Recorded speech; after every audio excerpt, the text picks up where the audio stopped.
Sound test. This is what it sounds like. This is what it looks like. Okay, so I was working with a school and they're engaged in project-based learning. The director was hoping that I would do a professional development session around having in-depth conversations with young children. How do we get to a point where children aren't just giving us one-word answers, where the questions just glance off of the surface, children aren't really connected to the question that the adult or teacher or parent is bringing. In other words, how to get to that kind of investigative state where teacher and child are working together and co-researching. This session happened to be 2 days before the election. When the election had happened, I was shocked and I had to make a declaration to myself. And that declaration was this, is that I've always viewed this work that I do as a consultant as a matter of social justice for a variety of reasons, whether it's working with teachers or bringing these kinds of learning styles to places that don't usually have this kind of learning approach. But I think I've always talked about it in terms of, oh, this is 21st century and this is what our world needs and this is the future and we need to transform education for these reasons. What I don't talk about enough is that there are real issues right now in terms of creating an awareness and having that critical consciousness that I think is just so important for our country, our society, our global society. I just wanted to give that context before I got into this session because this is a weird session for me, or I'm sure it's weird for people who are used to kind of hearing what I have to offer, because it's gonna feel like I've gone off the deep end, but I promise you I'll bring it back to shore. This is all about asking children good questions and asking yourself good questions. And this beginning part is just about the why. There are many ways to look at this, but this is what I was thinking after the election. As always, this is your journey. I always say this at the beginning of a session. This isn't about me telling you what to do. I'm just showing you different doors. You have to open them, you have to walk through them. Okay, so this is the kind of framework that we're going to be using for this particular session. There are 4 constructs that I want us to consider.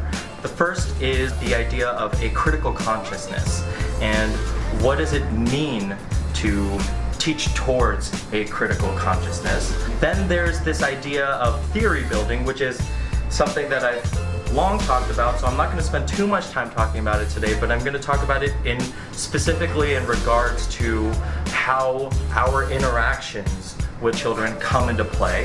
And then there's this idea of questions that we use to test children or where we lead children with our questions. And then this last idea of staying within their system of thinking, staying within the system of thinking of the child or the person with whom you are speaking. So that's the kind of framework that we're going to be using today, and I'll go back to this slide at the end because it kind of ties everything together. There are a number of people who have studied something called the critical theory or critical pedagogy, or critical literacy was actually what it was first called. There's this guy, his name's Paulo Freire. He's from Brazil. He kind of grew up during a time of decolonization in Brazil. And the reason why that's important is that at the time, Freire was asking really big questions about what education was for and who it was for. And even further than that, he was really looking at power, systems of power, and what role education plays in these systems of power. he had so many great ideas, but one of the great ideas that he talks about is this idea of the banking model of education. And this photograph kind of shows a way to think about the banking model of education.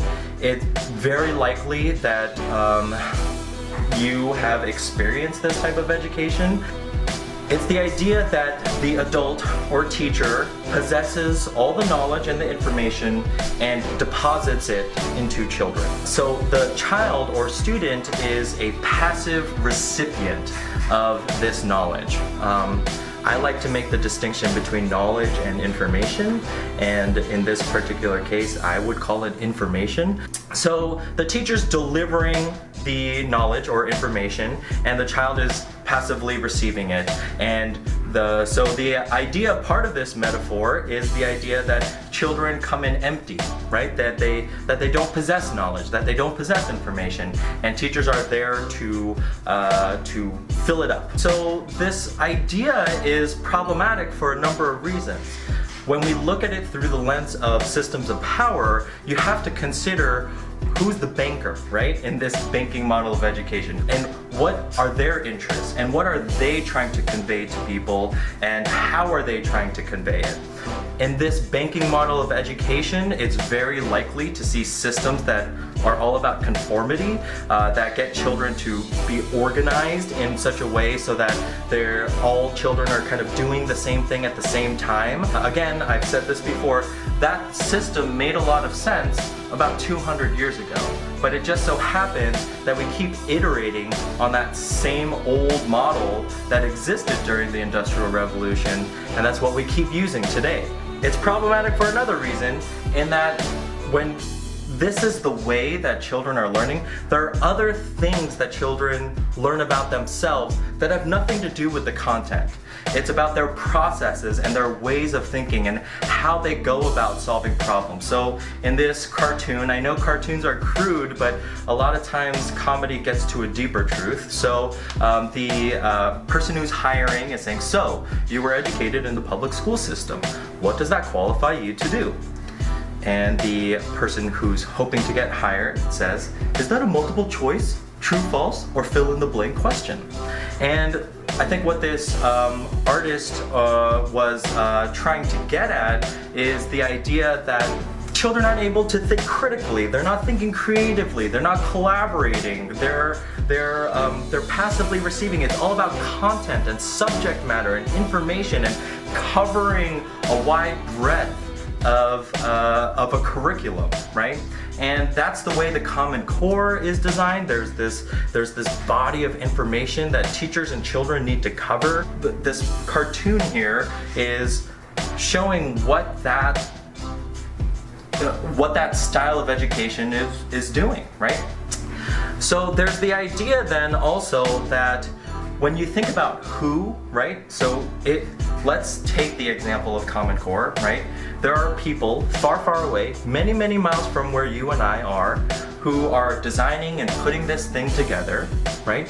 Even if they have great intentions, even if they have great research behind it, even if they have all the smartest people in the room, right? They're deciding, making some big decisions about what people should know and what people should learn, right? And so something that critical theorists are really good at is kind of unpacking and unfolding what's embedded within those small decisions. And again, it doesn't have to be intentional. It doesn't have to be that someone is manipulating us to think in a certain way. It could be that the impact of their decisions lead us to for example, a hyper-consumerist society, right?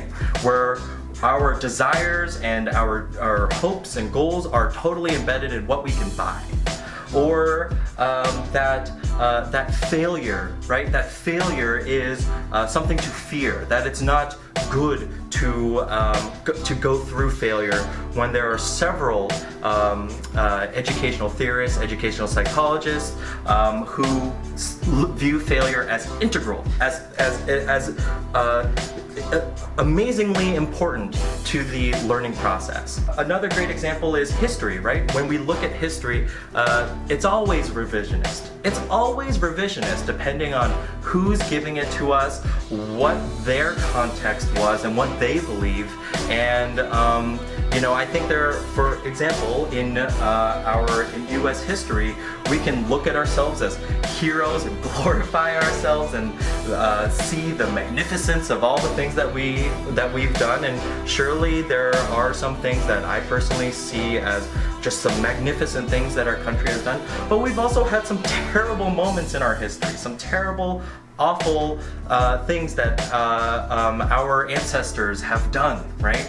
And there are parts of our culture that I think a lot of people would prefer to shoo under the rug, right, or hide in the closet, and this colors our way of thinking and our way of seeing the world. And so you always have to consider where are these ideas come from, and what is the impact of these decisions. I know it feels like I've gone way off the deep end. Something that Paulo Freire advocates for is a critical consciousness. And it's such a big idea that it's hard for me to unpack all aspects of it. But here's the big takeaway that I want us to consider for this particular session.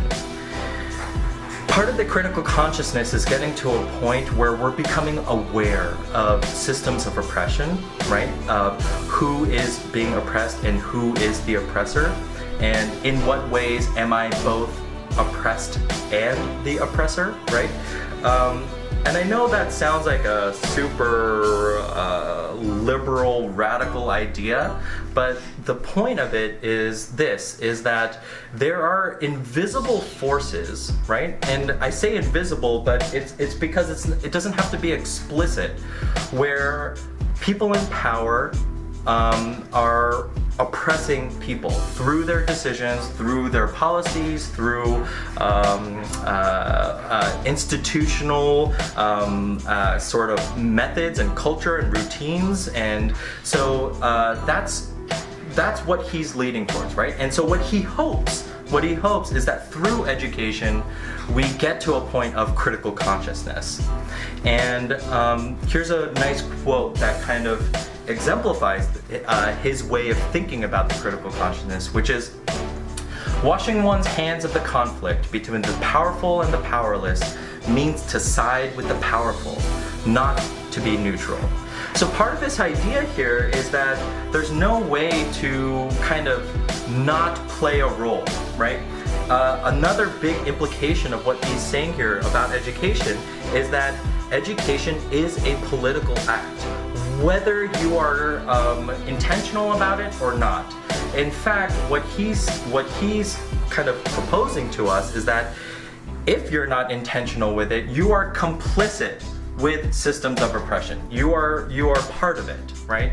And this idea, I'm sure has been applied to a variety of movements that we've seen lately, such as the Occupy movement and the Black Lives Matter movement. They've applied this idea, which is, if you're not part of the transformation and part of the healing, then you're complicit with oppression. And that's this idea, that singular idea, is why I'm making a declaration to myself to bring more of this, of social justice into my work, and to not make it this additional thing, right? To make it this thing that I think about afterwards, to apply after all these other great ideas. It should be at the forefront. To kind of wrap up this idea of critical consciousness, we have right now, in general, in our education system, a system that kind of rewards the few, right? That very few children do very, very well. A few people do well, and the majority of people struggle and don't do well. We have a system where when you have a one-size-fits-all model and you can't argue with me that I will never agree that we don't currently have a one-size-fits-all model when we have something where we have these national standards that all 50 states, that all children all across the country have to prescribe to, right?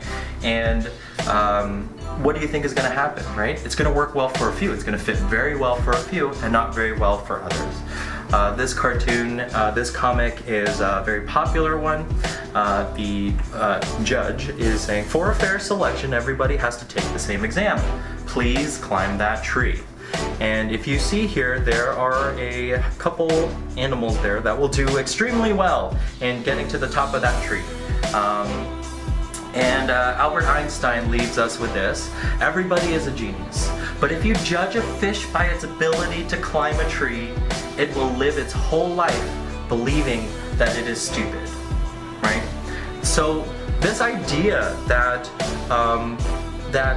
we need an awareness, an awakening, a critical consciousness is what I want us to consider. It's something that for many of us is probably at the forefront of what it is that we're trying to do as educators.